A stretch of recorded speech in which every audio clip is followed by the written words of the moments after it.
কাঁচা ড্রেনের জল ধারণ ক্ষমতা খুব কম, আর তাই সেখানে জল জমে থাকার সম্ভাবনা নেই এবং মশা জন্মানোর নিরিখে কাঁচা ড্রেন নিরাপদ। উল্টো দিকে পাকা ড্রেন বিপজ্জনক। খোলা পাকা ড্রেনের জল ধারণ ক্ষমতা অনেক বেশি। যদি সেখানে বৃষ্টির জল একবার জমে, সেই জল শুকোতে চায় না, আর সেই জমা জলে জন্মায় মশা। কলকাতা শহর এর কিছু অঞ্চল সহ কোচবিহার বলুন, জলপাইগুড়ি বলুন, বিভিন্ন জায়গায় রাজ্যের, এমনকি ভারতবর্ষের অন্যান্য রাজ্যেও এই ড্রেনের সংখ্যা অনেক বেশি।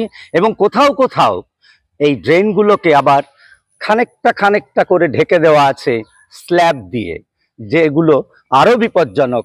যে ফাঁকা জায়গাগুলো থাকছে সেই ড্রেনের ওপরে, সেখান দিয়েই মশা ঢুকছে এবং মশা জন্মাচ্ছে হাজারে হাজারে, লাখে লাখে।